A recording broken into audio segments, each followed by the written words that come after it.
Okay, so this time our topic is about information system security. Kanina pa nating tinatouch yan.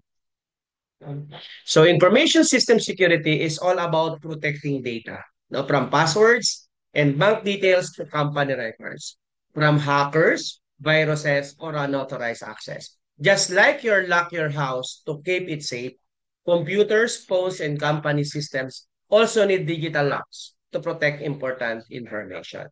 And to give us more details about the topic, let us all welcome our presenter. Go ahead.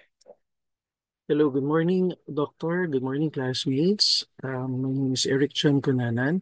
I'll be discussing about information system security today. Okay.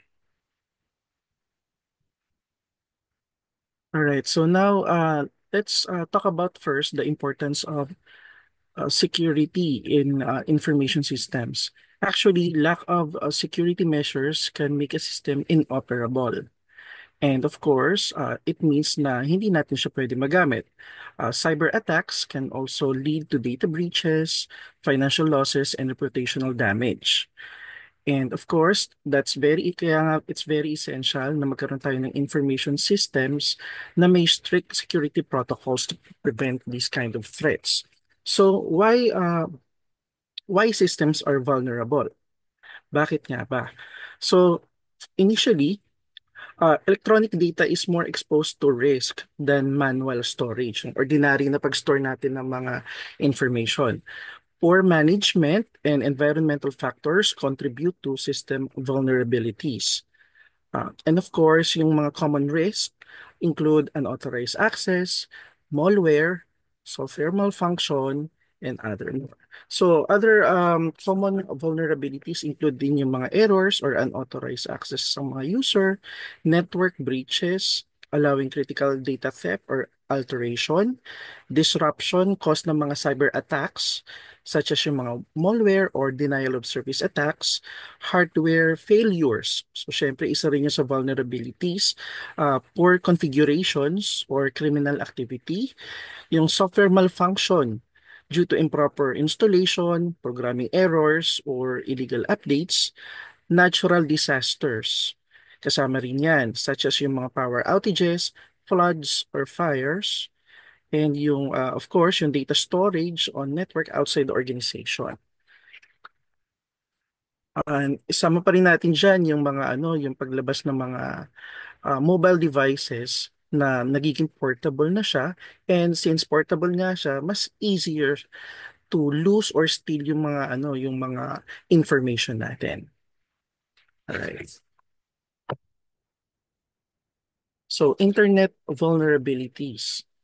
Okay. So public networks are also highly exposed to cyber threats.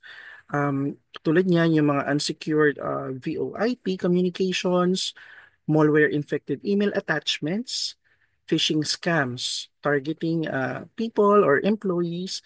Actually, a very good example will be noong 2020, yung Pastilla scam. Actually, isa yun sa mga, sadly, weak government cybersecurity kung saan yung mga Chinese nationals, binabribe nila yung mga immigration officers using online platforms. So, ibig sabihin, hindi na face-to-face yung bribery na nagaganap. Ngayon, techie na rin sila, no? Ginagamit na rin nila yan. Sadly, nakakahiya, pero talagang nagaganap siya. Siyempre, nagkakaroon ng mga, katulad yan, yung mga instant messaging, file sharing applications, dyan nagkakaroon ng exchange of communications, di ba? Ayun.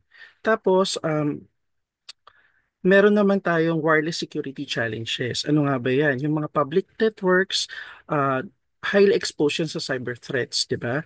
Yung mga wireless networks natin, syempre, it's more challenging. Why? Especially sa public Wi-Fi. Di ba nga, nagiging susceptible yan sa attacks. Di ba katulad ng mga free Wi-Fi sa sa mga coffee shops.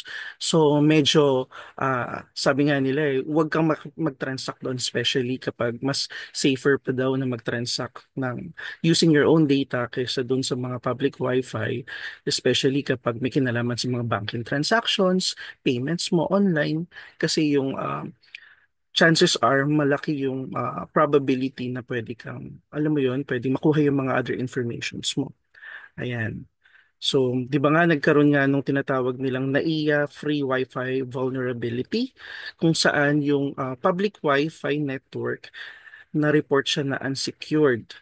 So, syempre, di ba alam natin na lahat ng mga nagta-travel to and from the Philippines, syempre, nag-access doon. Ako noon, whenever I travel, yan yung isa sa mga ginagamit ko. Kasi pag ang gamit ko, um, postpaid plan o kaya yung prepaid plan na meron abroad. So, syempre, pagdating ko dito sa Pilipinas, kapag hindi ko na-enable yung ano nun, um, international roaming. So, syempre, hindi ko makokontak automatically yung susundo sa akin. So, normally, ang ginagawa ko na lang, bumibili na lang ako ng bagong mga SIM card doon mismo sa, ano, sa loob ng NAIA para makontak ko yung family member ko para they can easily pick me up. Ayun. Kasi minsan hindi may iwasan na nade-delay ang flight or minsan naman sobrang aga ng flight.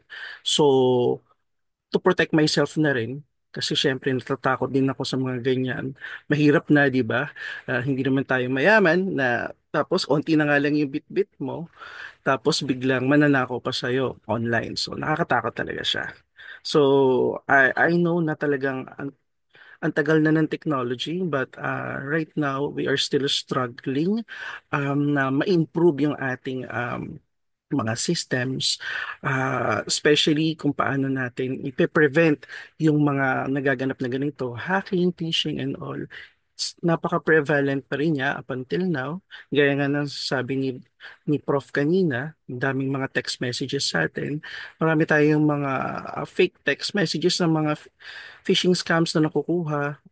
Surprisingly, kahit ako, may mga text message ako nakukuha mula BDO and parang kung hindi ka magiging mapanuri, talagang magugulat ka kasi um, mukhang legit yung text message na akala mo talaga merong ka talagang nagiging problema.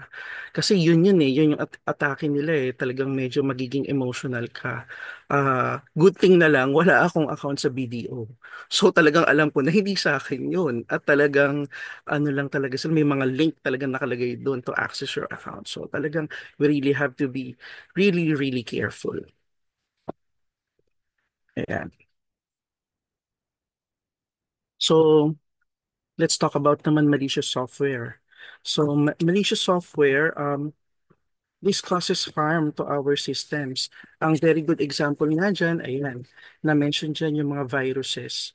Viruses, these are rogue software programs that attach to legitimate files or programs and execute without user knowledge. Di ba naging very popular before yung I love you virus? Di ba na nagsisend siya ng email, nagre-replicate kapag na pindot mo siya, ganun din ang gagawin niya hanggang sa talagang worldwide.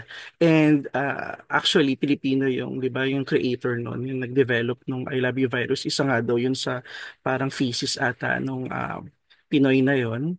I'm not sure where he is right now, pero isa yon sa mga talagang nag-viral tayo worldwide kasi hindi lang dito sa Pilipinas siya naapektuhan, kundi pati sa ibang bansa na-infiltrate nitong I Love You virus na ito.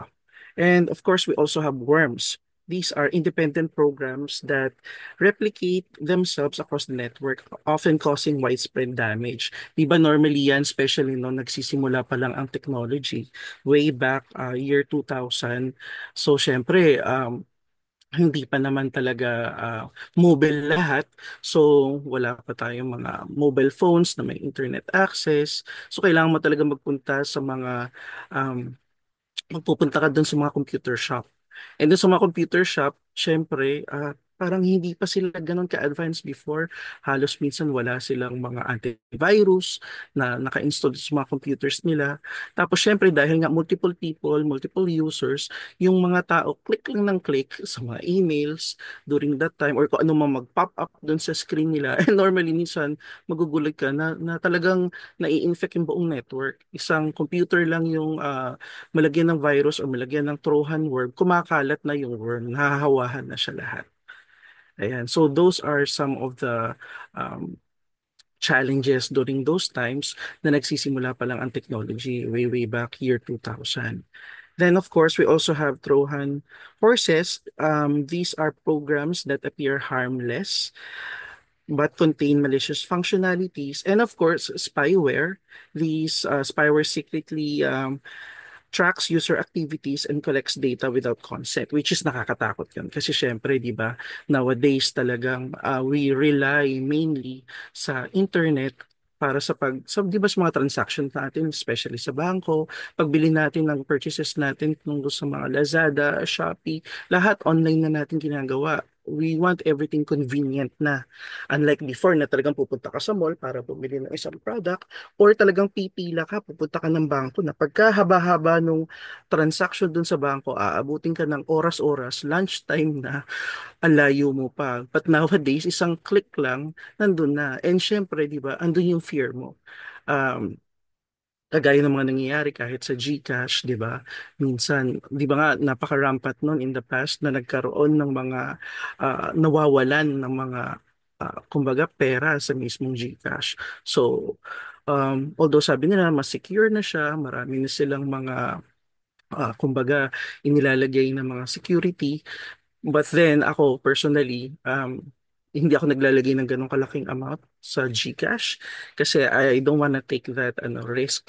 Syempre may risk pa rin yan. Wala rin naman akong ganong kalaking pera na ilalagay sa GCash ko. So might as well kung hindi nakakash, kumbaga ilipat mo somewhere else para kumbaga mas safer. Kasi mas mahirap, nakakaawa yung kahit mga celebrities, di ba umiiyak na nasa social media kasi nawalan silang 50,000, 100,000 or maybe more. Eh, napalaking halaga nun. Kasi nga kahit ako wala nga ganun ngayon eh. So talagang maiiyak ka talaga if it happens to you. So of course, meron tayong mga backdoor exploits na gaganap, yung mga tinatawag natin na mga botnets, 'di ba? Um, these are used by hackers to control infected systems remotely. So, ibig sabihin, hindi natin katabi, wala doon sa computer shop na yon, but they are accessing maybe not here in the Philippines, baka outside the Philippines. Usually nga, nagaganap yan abroad. Di ba? Meron talagang mga bansa na talaga very particular sila sa talagang siguro ang gagaling nila. Actually, marami naman talaga mga individuals na magaling when it comes to technology. Technology naman kasi it's something na natututunan basta gugustuhin mo. That is something na I believe na kaya ng kahit sinong individual. Kasi nung pag-turn din naman ng technology, paglabas ng mga technological advances, nung mga panahon na yon, actually yung mga managers din naman natin, sila mismo nag-adjust. Actually, up until now nga, doon sa pinagtatrabahuhan ko, may mga tao na medyo may edad na sila pero talagang ayaw nilang i-adapt kung ano yung technology. Okay na sa kanila nakakapag-swipe sila sa Facebook, pero yung mga other technological advancements, ayaw nila talagang i-adapt. Ginagawa pa rin nila ng mano-mano using papers. So it's just sad kasi kung nare-realize lang sana nila na things can be easier and better, 'di ba? Sana nag-adapt na sila. But then meron nga silang kakaibang mindset unless otherwise siguro na talagang tututukan ng isang individual at tuturuan siya siguro slowly. Pero hindi naman magiging ganon kabilis yung progress kasi syempre it takes time din naman. Ayan. So, ito nga, botnets allow hackers to conduct cyber attacks such as yung DDoS, may mga phishing campaigns, may mga spam distribution. Um, actually, isang example niyan, yung Smartmatic election data controversy noong 2022 na na-raise yung concern about unauthorized access sa election results due to a backdoor exploit. So, di ba, talagang ang daming kaganapan dito sa Pilipinas. Talagang isa tayo sa ang dami pang mga loopholes na napaka-advanced na ng technology natin. And yet, surprisingly, bakit nagkakaroon ng mga ganito? So, syempre, medyo parang political na yung sinasabi ko. Pero, kasi technology naman, laging pwedeng i-tweak yun eh. Laging pwedeng gawa ng paraan. Alam mo, masusolusyonan, di ba? Hindi ko na maintindihan bakit nagkakaroon ng mga ganito. Dapat well-prepared sila. Siguro talagang maraming mga individuals na talagang lumalabas na mas magagaling, mas matatalino, mas skilled But then, syempre, meron din tayong mga set of people na nagwo-work sa organization na yun din naman yung nagiging yun din naman yung nagiging function nila. At hinahire sila para siguraduhin na lahat ng mga information or data exchanges natin, kung as much as possible nga, dapat encrypted para at least makuha man nila yung mga information, they cannot easily, alam mo yun, read the information. So, let's talk about computer crime. So, unauthorized access naman to systems for theft, fraud, or distraction, napaka-common yan. Sabi nga nila, may nabasa ako yung RCBC cyber heist noong 2016, nakapag-stole ang mga hackers ng $81 million from Bangladesh Bank. Tapos nilaunder nila ito through RCBC. So isa ito sa mga biggest cyber crimes sa Philippine history. So may example din dyan, yung George Castro case na merong $4.5 million stolen from Columbian University. So talagang it's happening everywhere, hindi lang dito sa Pilipinas. Although hindi pa tayo ganun ka-advance, kumbaga we are still trying to adapt compared with other highly technological countries. And yet, syempre, since we are still slowly progressing, we're doing our best, kumbaga, ayan, dahil sa mga weak encryption or walang encryption, yung tinatawag nilang wire driving, kung saan yung mga attackers ini-scan nila tayo for unsecured networks para ma-exploit. Tapos yung unauthorized access sa network resources natin, ayan, nagkakaroon ng mga computer crime, namamanipulate nila ng mga information, namamanipulate nila yung mga data, and minsan nga for own personal gains nga, di ba? Actually, minsan nga yung mga nag-work sa mga PPO, meron ngang ganun, di ba, na kumbaga strategically minimemorize daw nila yung mga, kaya napaka sobrang higpit when you work especially sa mga credit card accounts sa mga BPO. Kumbaga talagang paperless sila para talagang walang way para 'di ba ma-jeopardize yung mga information, data breach kasi yun. But then minsan talagang itong mga kapwa Pilipino natin, sadly nakakahiyamang sabihin, ginagawa pa rin nila, minimemorize nila yung yung account information nung clients abroad, and talagang nagsha-Shopee delivery sila at nagla-Lazada delivery. Nakakahiya lang talaga kasi parang syempre kawawa yung mga individuals na nagugulat na lang na biglang may mga fraudulent transactions, and then nakakahiya kasi kapwa Pilipino natin, alam mo yun, I cannot blame Filipinos kasi siguro nga ang hirap ng buhay, pero I don't think na yun yung tamang gawin kasi marami namang ibang ways to earn money um, sa tamang pamamaraan, di ba? But then it's happening everywhere. Hindi lang naman dito sa Pilipinas, even abroad, especially yung India, mahilig silang mga fraud. Makikita natin yan sa TikTok, makikita natin sa Facebook, na talagang meron silang parang isang call center na talagang nang fraud sila ng mga individuals, na they call people, and then syempre namamanipulate nila dahil magaling sila magsalita. Nakakaawa yung mga individuals kasi minsan pati yung kanilang 401k at yung kanilang pension na kukuha nitong mga individuals na to, fraudulent individuals. So you really have to be careful. Ayan nga, ito nga, next topic is identity theft. So napaka ano nito, napaka rampant na identity theft. Kaya nga 'di ba iniiwasan, kasi nag-work din ako sa BPO before. Usually tatanungin mo yung last four digit ng inyong social. What's the last four digit of your social security number? Hindi nila kinukuha talaga. Although mapoprompt naman yun sa screen ng individual, pero isa yun sa mga verifying information na ginagamit nila sa US. But then just to be safe, kasi hindi magandang kumbaga ni-disclose ngayon dahil may Data Privacy Act din sila. So last four digit of your social, which is normally kabisado yan ng ng tao mismo ng may katawan, kasi nga napaka-rampant nga na identity theft. Ayan, so normally yung mga fraudsters ini-steal nila yung mga personal information for financial gain. Tapos ginagamitan nila yan ng mga methodologies like yung phishing, ayan, may mga fake emails or websites tricking users into revealing data. Actually, in the past, meron akong, ano bang bank yun? Parang BDO rin ata before. Kasi I used to have BDO when I was working sa BPO. And talaga may na-receive akong email. Minsan kasi yung parang pagkagising mo lang, so syempre, click ka lang ng click, alam mo yun, hindi ka muna nag-iisip dahil syempre yung buong website, it resembles yung original website na normally ina-access mo, di ba?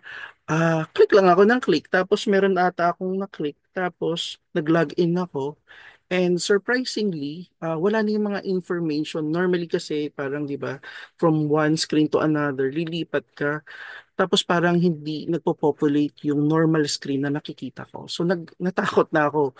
Ako na mismo yung right then and there. Hindi rin kasi ako mahilig kumbaga mag-iwan ng huge amount of money o yung salary ko minsan kasi tinatransfer ko talaga siya. So buti na lang kasi naging kaugalian ko yun na hindi ako nag-iiwan doon sa account ko. So, na-compromise siya. So, tinawagan ko talaga yung bank, ni-report ko na may ganong transaction, baka someone's trying to access my account. Tapos, in-inform ko doon sa bank na mag-issue sila ng bagong ATM for me. And of course, nagpalit ako ng password. Talagang this time, mas sinirapan ko na yung password ko. Kasi, syempre, na-compromise na yung information ko dahil nga nag-click ako na nag-click. Alam mo yun, minsan talagang gusto mo lang i-check or minsan talaga nagmamadali ka, you're not really paying attention with what you're doing. Kasi nga, normal na, routine mo nang ginagawa yun.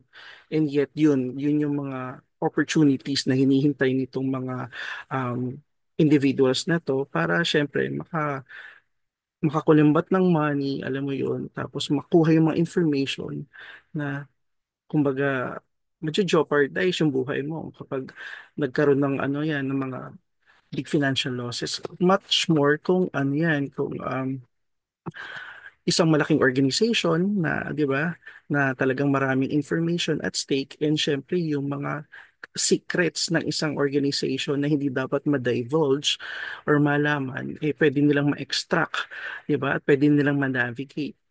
Kaya nga, 'di ba, up until now, ang mga ah, ang mga airline, 'di ba, yung kanila ginagamit pa rin nila yung DOS base sa airline kasi nga yun yung isa sa mga pinakamahirap na malagyan ng virus yung DOS base kaya despite the advancements ginagamit pa rin nila yon para at least mas safer kasi nag-work din ako sa BPO before. Kumbaga DOS base pa rin yung ginagamit namin surprisingly, and yun nga yun isa sa mga reasons. So, alright, ayan. Ayan yung sinasabi ko nga kanina. Isa yan sa mga sample ng mga emails na nare-receive. Ito naman from BPI. Ayan o, verify my information.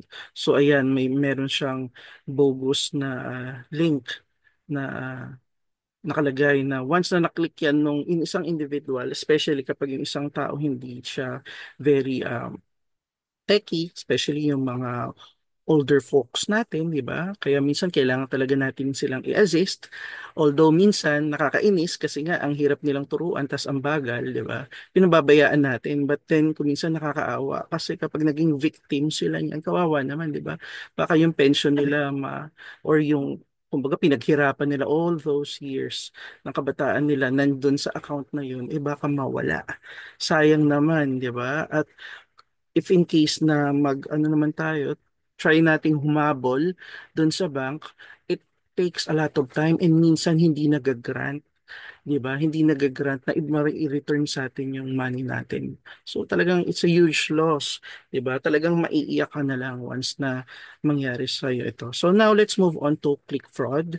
So normally this happens when somebody clicks nga on ads to drain a competitor's ad budget or fraudulently increase ad revenue. So, ayan nga, may mga methods na na-mention like yung manual clicking, may mga botnets, and yung mga automated na mga software. So, actually, ito yung naging popular ito. Sabi nga nila, may yung mga Filipino influencers na gumagamit daw sila ng botnets para ma-inflate yung kanilang YouTube views. This was in 2020. Tapos, surprisingly, 'di ba, talagang para mas maging mukha silang credible, so ginagamitan talaga nila diyan or minsan nagbabayad sila ng mga tao, ng mga individuals para lang mag-click, para lang maraming silang mga viewers. Ayun. So, cyber terrorism naman and cyberware, these are also existing. Napaka-rampant nito, di ba?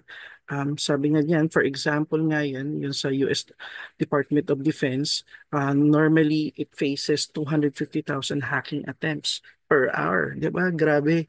So kung hindi ganun kagaling or hindi ganun ka-sturdy yung ginagamit yung security, talaga makukuha nila yung mga information. Siyempre, US Department of Defense yan, di ba? So, lahat ng strategies nila, so, nandyan. So, talagang kailangan nilang i-safeguard. Pero nga, di ba, sabi nga yung even the Pentagon, napasok ng I love you virus. So, ibig sabihin, no one is actually talagang safe. Kumbaga talagang ever evolving talaga ang technology as well as syempre kung yung technology nag-evolve as well as itong mga ways nila on how to attack um, kumbaga companies and individuals and how to get these informations, pertinent informations. Kaya talagang we really have to adapt and syempre marami ng mga advancements na nagaganap ngayon and yet hindi pa rin kulang pa rin, di ba? Kumbaga, we really have to evolve. Kaya nga, sige, let's move on. Let's move forward. And now naman, let's talk about internal threats. This is also an issue, especially sa mga sa mga employees natin. Kasi minsan may mga employees tayo na talagang due to negligence, tapos yung mga weak passwords, nagiging susceptible sila sa social engineering attacks. Nako-compromise yung system. A very good example niyan, yung sabi nga nila, nagkaroon noong 2017, yung BPI unauthorized transactions, na nalaman na yung employee negligence ang naging cost ng erroneous transactions. When I was working talaga sa BPO, doon ko nakita na medyo technologically advanced sila kumpara doon sa mga, syempre na nag-i-start pa lang ang technology way back year 2000. Talagang makikita natin na doon sa amin, no, napaka-strict nila, naging paperless kami. Tapos parang for a certain period of time, I'm not sure na kung 15 days or 1 month, talagang kailangan namin magpalit ng password. Ayun. Tapos talaga napaka-strict nila when it comes to data privacy na hindi ka pwedeng tumayo without locking your computer. Um, And nakakatuwa kasi yung mga bag na yun, hindi ko na, kumbaga at that time, kumbaga nag-start pa lang ang technology and yet technologically medyo ahead na sila kasi nga yung technology na yan inadapt mula sa abroad kasi nga offshore yung mga accounts. So we really want to make sure na safe yung mga information na ibibigay natin. Kumbaga na ibibigay nila sa atin and yet ipaprocess natin for them. Kaya talagang doble-doble ang ingat natin when it comes to that. So I want to commend yung mga BPO and I'm sure ngayon almost all companies na talagang marami ng kumbaga in a span of how many years? 24 years I'm sure kumbaga talagang sturdy na rin yung ating kumbaga mga ways and processes at yung mga ini-implement natin na form of securities, 'di ba? System securities to make sure and ensure na meron talagang kumbaga hindi magkakaroon ng kumbaga ng data breach or hindi mape-penetrate yung ating mga databases.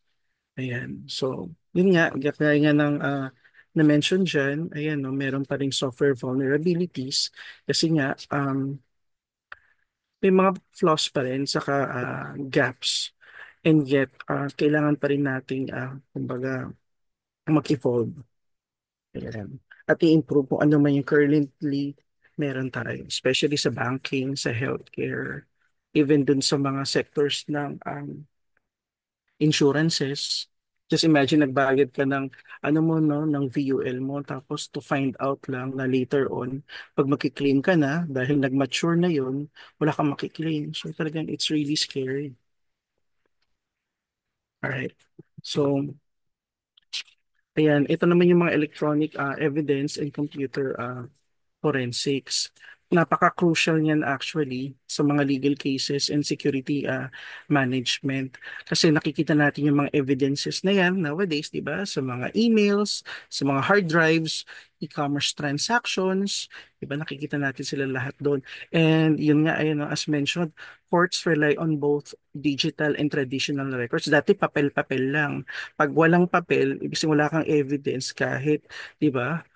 Kumbaga, you're telling the truth, matatalo ka dahil sa mga technicalities. But nowadays, tinatanggap na nga dyan yung mga digital information, yung mga digital records. And of course, yun nga, computer forensics naman, it is about collecting and examining and analyzing digital data, making sure that the evidence maintains its integrity. Di ba nga sabi nga nila ngayon, AI daw yung video. So ngayon, ayan, yan na yung way na, kumbaga, ini-evaluate talaga ng mabuti para kumbaga kasi usually ginagamit yung mga videos na yan, di ba, sa court. Lalo kapag nagsusun ng mga individuals na si ganito daw, si ganyan, drug addict, ganito, ganyan. Then, syempre, i-deny nila yon, di ba? Hindi na wala namang aamin. Syempre, sasabihin hindi yung totoo. So syempre ayan, kumbaga hinihimay-himay, ini-evaluate talaga na mabuti kung talagang legit at authentic ba talaga yung mga kumbaga yung mga video o AI edited lang itong video na ito. Ayan. So, very good example niyan, yung Christine De Sera case yung 2021. Ito yung flight attendant na babae na nakipag-inuman siya sa mga kaibigan niyang sa isang condo tapos parang namatay siya doon sa bathtub. Yun yung sinasabi.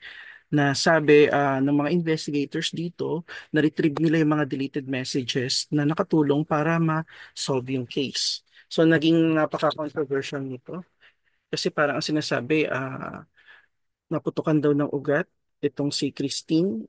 But then ang dami, di bang ano, kumbaga ang daming mga kumbaga tinitingnan na anggulo dito sa ano sa kaso na ito. Ayun. Tapos of course, meron tayong ayan, andito yung importance ng katulad nito, yung nasa picture, ayan nga yung diploma na sinasabi nga yan, may mga naglalabas ng mga fake news. Iba hindi lahat ng nababasa na nakikita natin, nababasa natin sa mga social media, kay TikTok man yan, Facebook, or Instagram, or kung anumang social media. Minsan hindi, kumbaga right yung mga information. Minsan fake news siya, misleading yung mga information, di ba? Parang especially nowadays dahil napaka-election na naman, labasan ng baho on both sides, di ba? Hindi mo na alam kung alin talaga yung totoo. So dapat talagang maging mapanuri tayo, huwag tayo basta-basta naniniwala. Kasi um, mahirap minsan tainted ng, ayan, kung ano talaga yung motive nila. Siyempre, gusto nilang ma-secure yung position nila. So talagang they will do their best para talaga namang ma-convince tayo ng mga individuals. Pero it's good to know na hindi na lang mainstream media o kumbaga yung ABS-CBN or GMA7 na lang yung kumbaga nandyan, nagbibigay ng mga information sa atin.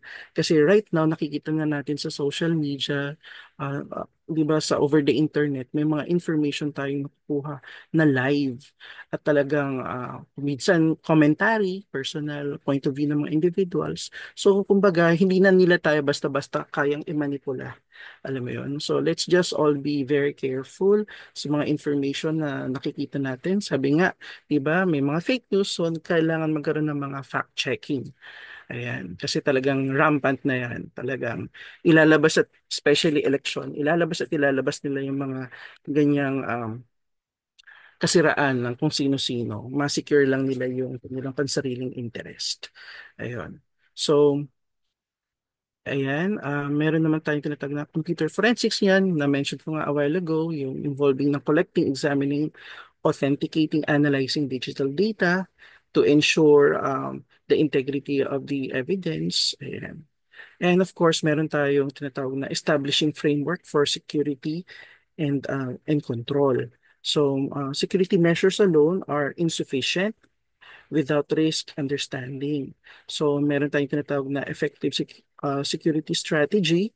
Ini-include dito yung mga risk assessment, security policies, contingency plans. So risk assessment, syempre kung ano yung mga risk na kumbaga kapag ito lang yung form of security na meron ka, firewall lang. Ano ba yung mga yung mga risk, ano ba mas vulnerable enough na ba yun?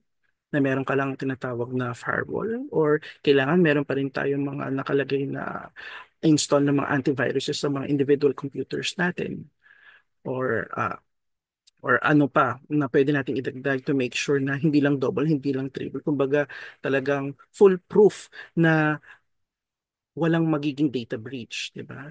And of course, syempre dapat merong security policies, di ba? Napaka-importante niyan sa mga individuals. Kaya nga, di ba, may tinatawag tayong mga ISO certifications in any organization. Kailangan yung documentation. So, hindi lang yun doon. Kailangan may security policies din tayo when it comes to um, digital information and security, di ba? Security systems. Kasi from these security policy, dito malalaman natin sino ba talaga ang liable.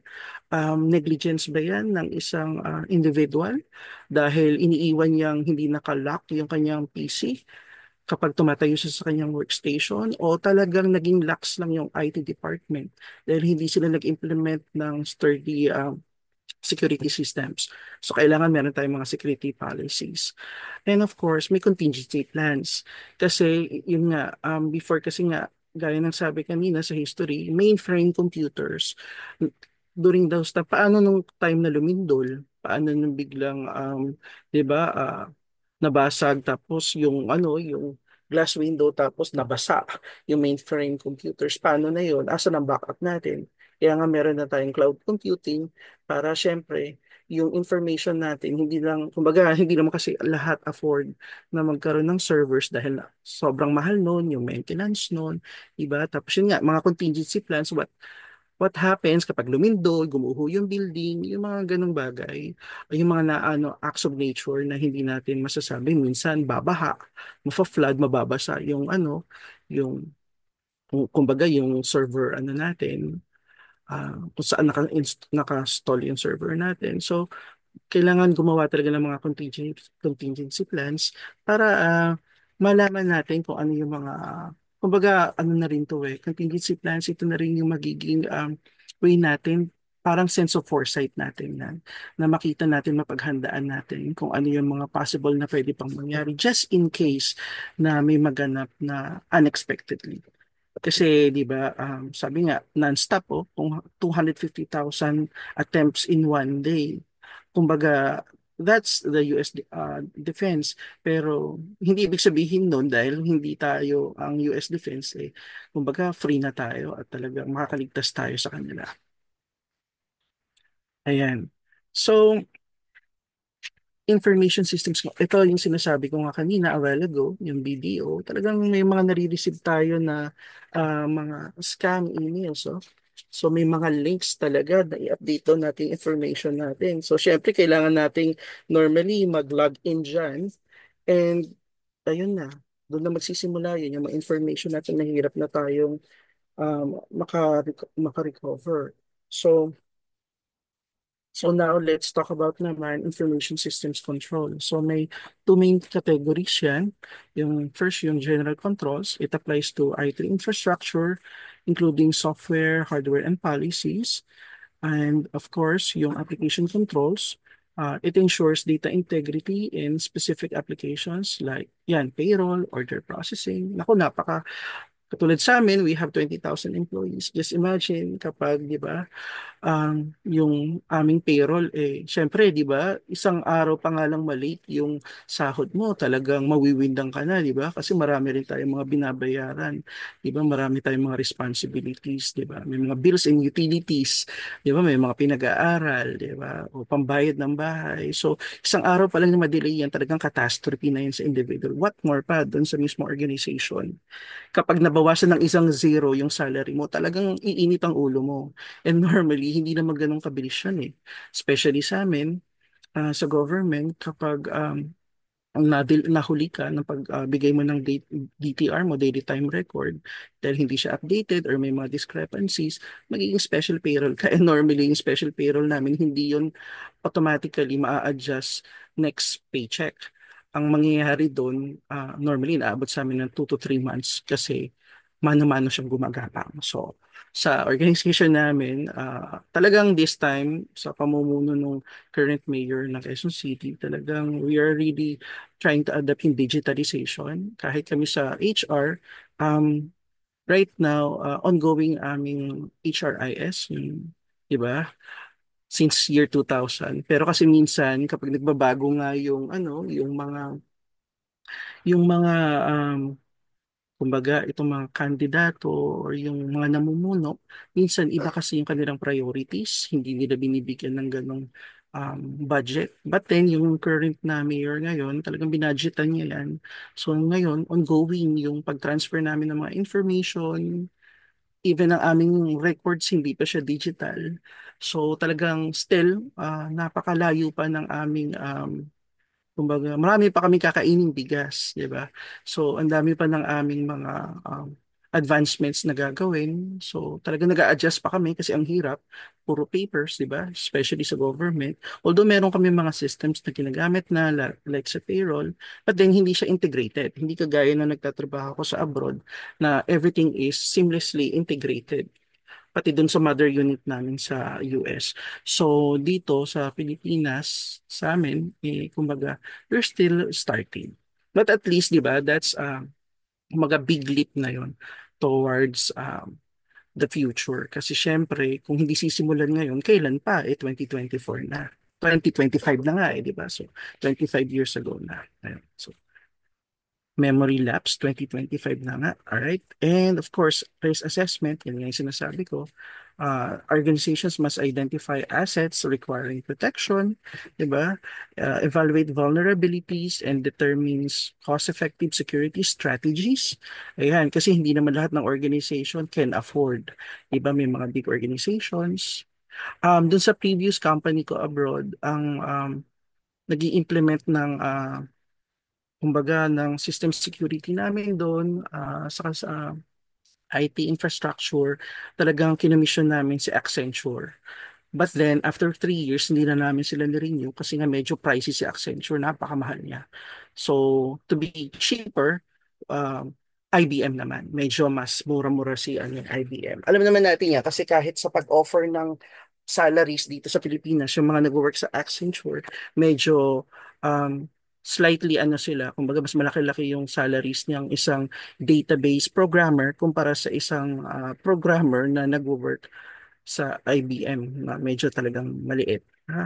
Nakakapanghinayang lang kasi 'di ba napakaliit pa rin ng kasi it's a huge skill set talaga when you're a programmer. And minsan talagang kung hindi ka lalabas ng bansa, kung syempre 'di ba hindi naman lahat ng individuals magra-rise sa ranks. So hindi rin talaga lalaki yung mo, yung salary mo. So yung kumbaga yung mga talents natin naglalabasan ng bansa. Usually nasa Singapore. Most of my classmates talagang some of them are really successful who even became VP ng isang I think it's Maybank sa Singapore na napakaswerte niya. But then, nag-iisa lang yun. Hindi naman lahat ng tao talagang, kumbaga, magiging ganun kaswerte. But then, sabi ko nga,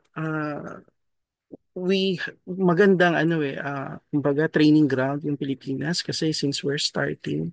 So, sometimes you really have to learn the basics kasi yung mga latest technologies right now, yung mga latest programming softwares, kumbaga parang updates lang siya. So talagang nag-start naman talaga yan sa Java, started with C language, di ba? Web development and all, HTML.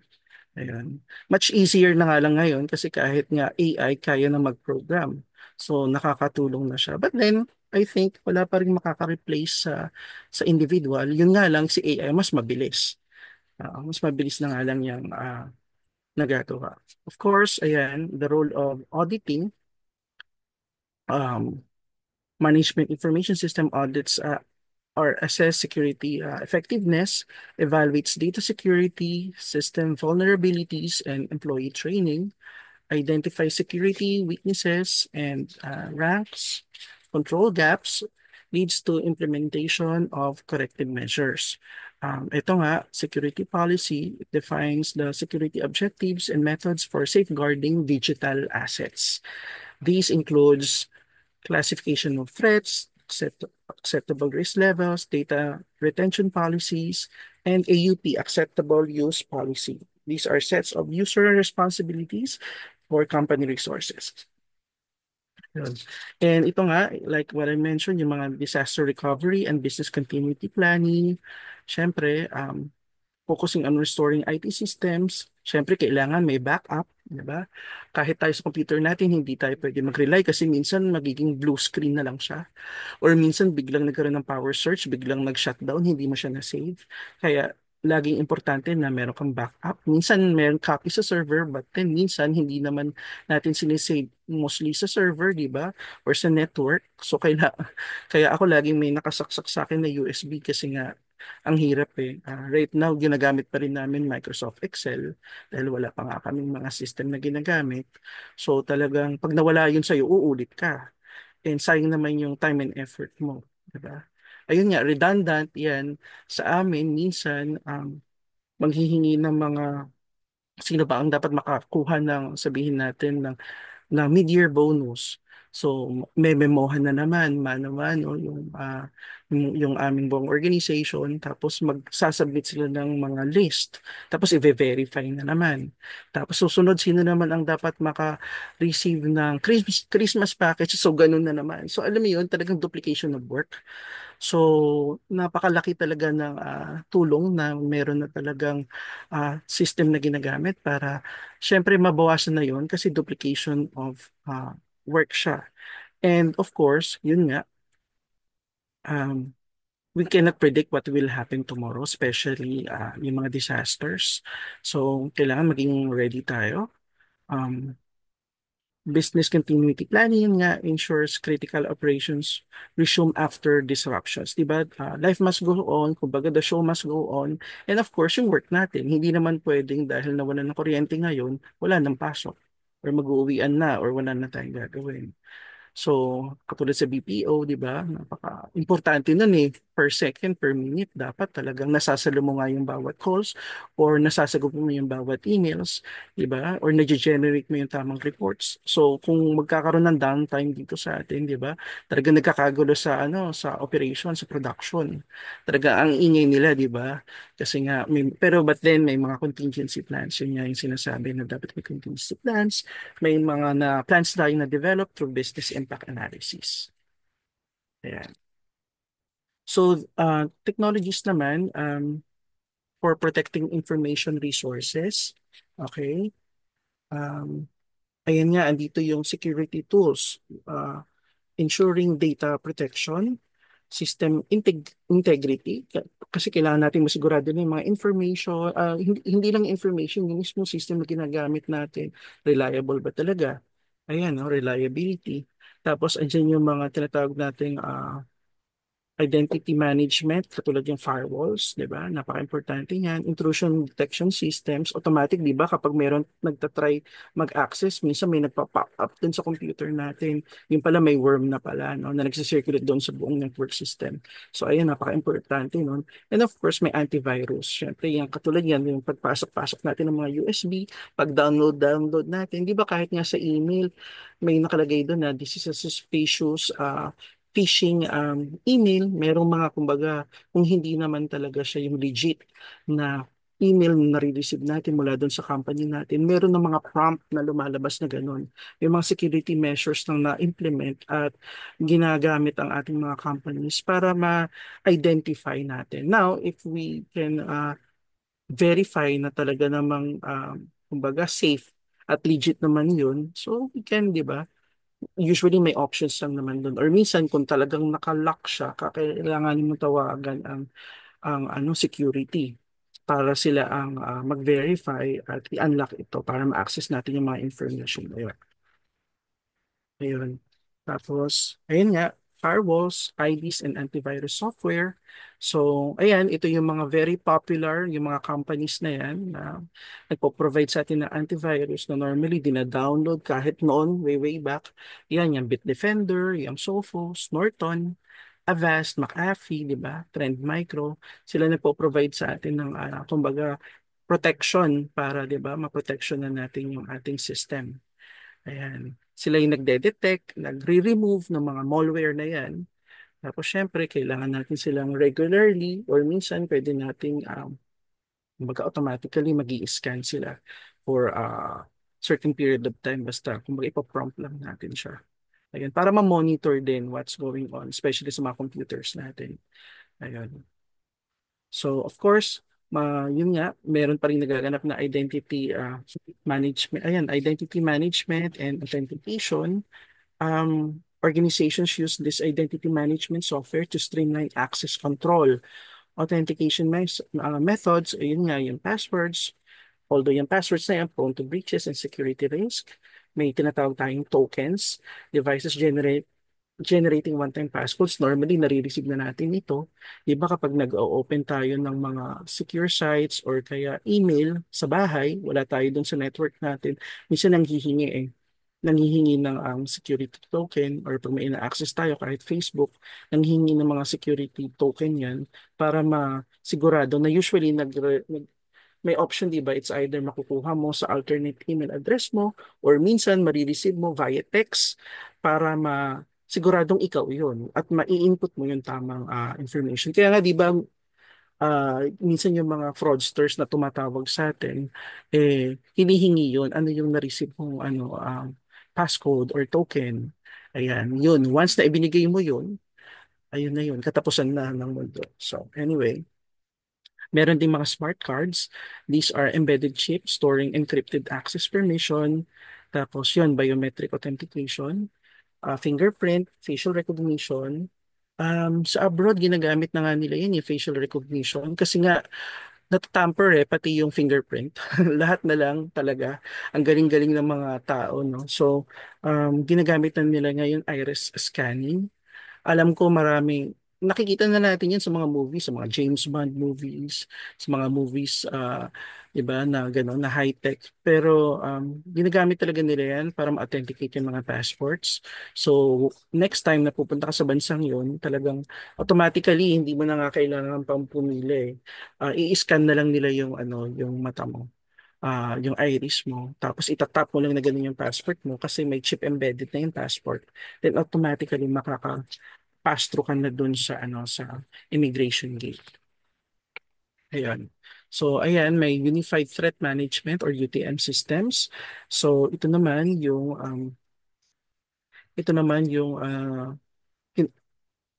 combines multiple security functions in one platform.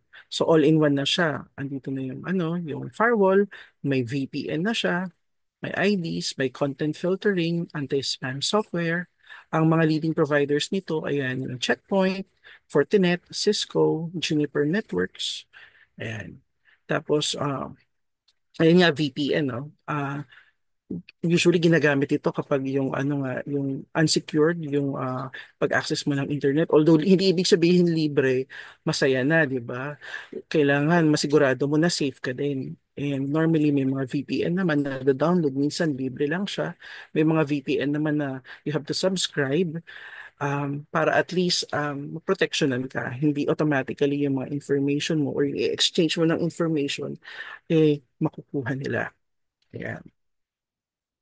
Of course, ayan nga, security wireless networks. Ayan, na pag-usapan din yan na wireless networks are prone to security breaches. Ayan. Early Wi-Fi security or WEP is weak.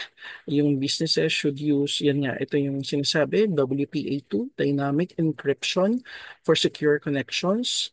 And yung VPNs, yun nga, encrypts wireless communications. Okay. So let's talk about encryption and public key infrastructure or PKI. So encryption, it protects digital data confidentiality. So these are the types, yung symmetric key encryption, shared encryption key, tapos yung public key encryption or it uses two keys, public and private, And yung tinatawag nilang PKI combines encryption with digital certificates. Yan. So, ito, share ko lang. Ayan, yung BlackBerry. Ito yung last phone na nabili ko noon. Um, Napaka-secure kasi ng BlackBerry at that time. Mas secure pa siya kaysa sa Apple iOS. So, kapag sa companies, usually dahil encrypted yung pag-exchange ng mga information dyan, talaga namang kumbaga mas safe ka. Okay lang na kahit ina-access mo sa phone yung company email, eh kumbaga safe ka pa rin. But then, nagkaroon ng problema kasi si BlackBerry ang kanilang main server talagang nasa Canada. So, yung bansa na yun, abroad, gusto nila na monitor nila lahat ng exchange of information. It's somewhere in the Middle East when I was there. So, blacklist nila si BlackBerry, walang makagamit ng BlackBerry. So talagang at that time, hindi ko na matandaan what year was that, talagang nag-sale ang lahat ng BlackBerry phones. Um, Although na-lift naman yun, kasi talagang hindi nagagana si BlackBerry. Kasi ang gusto nga ng bansang yon sa Middle East, talagang namomonitor nila lahat ng mga exchange of information. So, ang ginawa ni BlackBerry is naglagay siya ng server niya mismo dun sa bansang yon na somehow may access din yung bansang yon para kumbaga maging safe and secure sila. Kaya naibalik naman. Although syempre dahil sa technological advancements na pag-iwanan na si BlackBerry, hindi na siya nag exist right now. Pero isa yan sa mga safest kasi encrypted lahat ng mga exchange of information, pati yung BlackBerry Messenger niyan, lahat ng mga pag-uusapan nyo, i-exchange yung info doon, makuha man nila yung information, hindi automatically madidecrypt nila yon. Ayun. So napaka safe talaga niya at that time. So, ayun nga, controlling network traffic, yan deep packet inspection or DPI. DPI analyzes network traffic to prioritize essential business applications. It helps prevent network congestion caused by non-essential services. Ang example nun yung Ball State University, limited file sharing traffic to maintain performance. Kasi yan ang nagiging problema sa mga, ano di ba? Usually sa mga organization. Minsan, YouTube lang ng YouTube or nagda-download ng movies, nanonood lang online yung mga staff. Tapos, syempre, merong nag-access kasi kailangan dahil work-related, bumabagal. Yan yung mga problema noon. So, right now, ano na yan, namomonitor na yan. Ayun nga, pwede na nilang ma-prevent yung network congestion. Ayan. So, ensuring system availability. So, syempre, meron tayong may system downtime and napaka-costly niyan. So, may mga strategies. So, ito nga yung sinasabi nilang fault-tolerant computing. Redundant systems prevent disruptions. Yung high availability computing focuses on rapid recovery. And yung recovery-oriented computing, enhances, um, it enhances troubleshooting. Alright.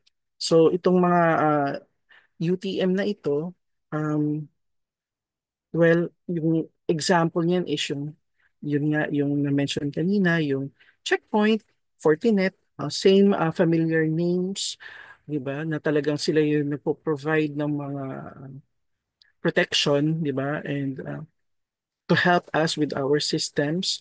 And of course, andyan din yung Crossbeam, Cisco Systems, Juniper Networks. Yan, sila yung mga scalable solutions para sa mga organizations for all sizes. Di ba? Kasi iba-iba naman yung mga types ng organization natin. May mga big um, companies, may small companies, di ba? Ayan.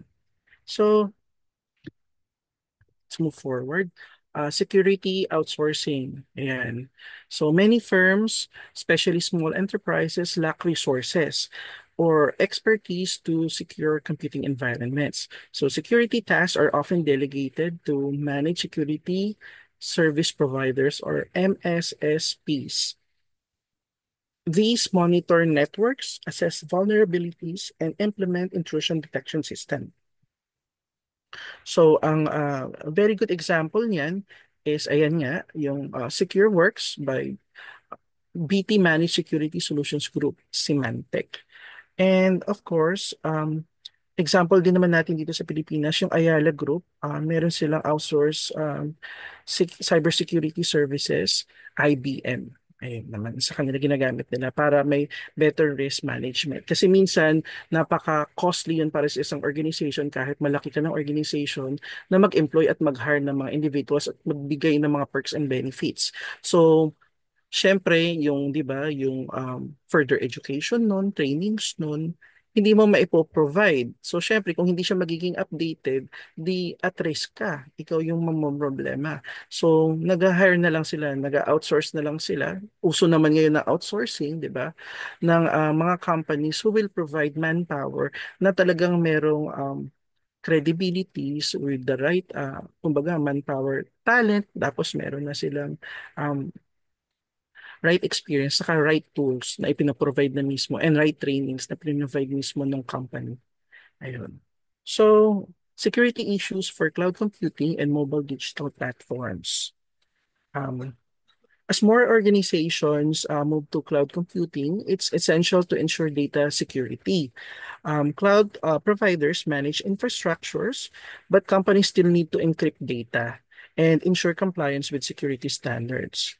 Ang example niyan is yung Bangko Sentral ng Pilipinas, yung cloud banking framework nila, which ensures that digital banks follow strict cloud security protocols. And And for mobile devices naman, specialized security measures are necessary. So, gumagamit sila ng MDM. Ito yung sinasabing mobile device management um, tool, which they can use to secure mobile devices accessing networks.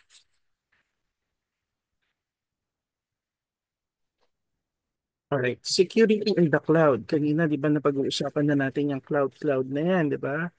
Kasi nga napakamahal kung ikaw mismo meron kang server. Kahit sa amin nga, sa HR, kumbaga, ang laki ng server namin eh. And minsan, katulad niyan, kumbaga Holy Week, so magre-restart ng mga generators, di ba? Kumbaga, magme-maintenance. So, isa rin yun sa mga iniisip namin paano na yung server namin, na lahat ng mga information namin nandoon. So, ito nga, security in the cloud, organizations remain responsible for securing their data in the cloud. So, cloud providers manage highly dispersed infrastructures, making data location unclear. Encryption method, SSL, helps secure data in transit. Downtime and service disruptions um, affect businesses. Lahat ng mga businesses affected, hindi lang si Amazon, hindi lang si Salesforce. So users should verify compliance with security standards and privacy laws. So SLAs should explicitly outline security measures and disaster recovery plans, as mentioned. So securing mobile platforms. So mobile platforms or mobile devices accessing corporate networks require specialized security measures. What are the risks? These are the infection, yung theft, loss, unauthorized access, and of course yung hacking. So yun nga, yun na-mention ko a while ago, yung MDM. It's a tool to help manage and secure mobile devices. Yung tinatawag na remote locking or wiping, device authorization and inventory, software updates, and encryption, security software providers, katulad ng Kaspersky, usually dyan tayo nagda-download ng mga free kung meron, or dyan bumibili yung organization natin. Lookout, Android security, ayan, meron tayong tinatawag na BYOD policy, should regulate personal device use for business purposes. Di ba meron na nga option ngayon ang iPhone na kapag nawala sa iyo yung yung iPhone mo, pwede mo i-secure yun, pwede mo i-wipe lahat ng data, 'di ba? Ayan. So, meron ng mga kumbaga secured na yung mga mobile platforms natin. And yet hindi pa rin naman lahat. So, talaga nakakatakot kapag nawala yung cellphone natin, mawala man siya purposely or kumbaga ninakaw sa atin or kumbaga wala namang gusto mawalan ng cellphone, and yet nakakatakot kasi maraming information, maraming pictures, maraming emails, especially na ina-access natin, na especially yung company email natin na talagang maraming mga corporate information, and syempre ayaw nating makasuhan, di ba? Na tayo yung magiging reason kung bakit magkakaroon ng mga problema sa organization. Pwede nang uh, ikawalan ng ating ano yan, trabaho. Of course, ensuring software quality, ayan, reliable systems require strong security and quality control. So software metrics measure performance and efficiency, like the transaction speeds, web page load times, defect rates, di ba? Kapag ang bagal ng system natin, talaga nagre-report tayo agad, tatawag na natin yan sa site security, and then check natin ano bang problema, may downtime ba? But ang bagal, bakit hindi naglo-load, wala bang internet? Ano ba ang problema natin? So, regular software testing improves reliability, walkthroughs for initial design evaluation, automated testing for program code, debugging to resolve identified flaws. Ensuring software quality is essential for security and performance standards. Yes, kasi although may mga system na naka-deploy sa mga workstations natin, hindi pa rin maiiwasan na minsan kailangan mag-debug kasi nagkakaroon ng mga syntax errors na lumalabas na nagpa-pop up na lang dun sa computer screen natin. And surprisingly, syempre hindi ikaw yung IT individual na dapat kumbaga syempre kaya nga may site support tayo, 'di ba? Na usually talagang sila yung set of programmers na talagang nakakaalam at mag-aayos nun para matanggal yung mga syntax errors na yan. And yeah, even before the deployment, di ba? During the deployment, especially of a system, especially kapag bago, sigurado maraming mga flaws pa yan, di ba? Kaya kailangan talagang kumbaga ready andun. Sa company namin doon abroad in the past, since si Accenture ang nagpo-provide ng services sa amin, nag-absorb kami ng mga individuals na talagang kumbaga sila yung mga naging experts. Kaya nung hindi na namin nirenew si Accenture, nandun pa rin yung mga individuals na yun. Kumbaga syempre notable individuals lang, hindi naman namin pwedeng i-absorb lahat kasi nga naka-outsource naman eh. So nag-employ lang kami kasi sila yung nakakakabisado ng system. And then kumuha kami ng mas cheaper vendor which is yung IBM nga. Siyempre, business pa rin yan as usual. So for profit organization, so gusto pa rin natin, ang main priority pa rin natin, kumita. So, ayun. Yun pa rin ang ating, kumbaga, main priority. Ayan. So, maraming maraming salamat po. Ito po yung aking naging references. Ang book po ni Dean Abante. And ayan po, mga computer virus facts na makikita natin na napakalaki na po ng talagang mga naging advancement ng ating, kumbaga, technology right now. And talagang mas kailangan mas maging stringent tayo, mas maging maingat, mapanuri. And syempre, kailangan natin ng mas secure na kumbaga, mas secure na network at mas mahigpit na system security para masigurado natin na talagang hindi tayo magkakaroon ng problema. Kasi talagang maaapektuhan yung hindi lang yung tayo as an individual, kundi yung organization natin in the long run. Ayan. So maraming maraming salamat po. Thank you so much for a well comprehensive discussion. No? Again, a while ago, no, our presenters mentioned about some important information system security. No, how we'll be able to protect our GCash account. No, let's say you use GCash daily for bills and load. So if someone hacks your phone or steal your OTP or one-time password, they could drain your money. That's a real risk, no? So when GCash asks for a strong PIN and send alerts for every transaction, that's part of information system security, helping you protect your financial data. So why it matters for business, no? For companies, information is a major asset, no? If a business like Jollibee or Lazada gets hacked, no, it can expose customer addresses, credit card details, or employee records. Globally, even big firms like Facebook, no, or Sony have been hacked before. No, in the Philippines, there have been breaches in government agencies like may taga-PhilHealth ba dito, exposing sensitive data. That's why strong cybersecurity practices are essential. No? So what will be the common threats, hackers or viruses or phishing?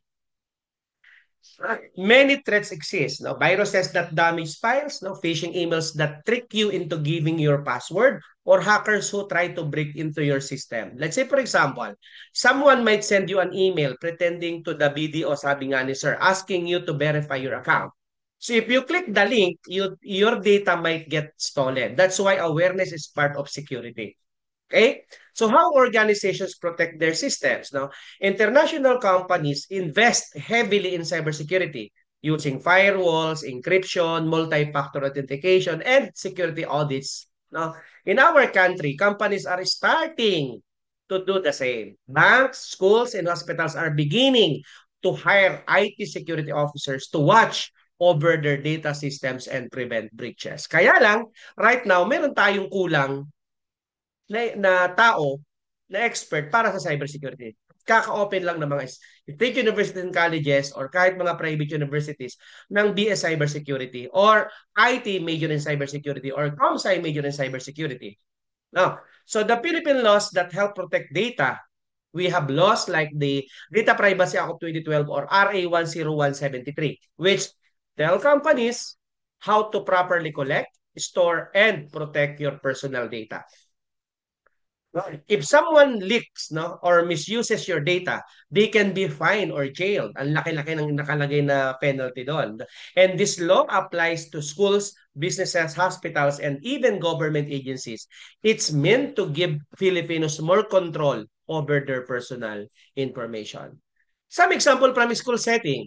Imagine a university where student grades, IDs, and contact numbers are stored digitally. Sa World City, meron tayong Orange app. No? If a hacker breaks in and changes grades or leaks students' data, it could damage reputation and trust. So to prevent this, the school should use secure login systems, no? Back up files regularly, and train staff, no, to spot phishing or suspicious activity. Moving forward, everyone plays a role, no? Whether you're a student, employee, or business owner, we all have a role in keeping information safe. Simple step like using strong password, not clicking suspicious link, and regularly updating software can go a long way.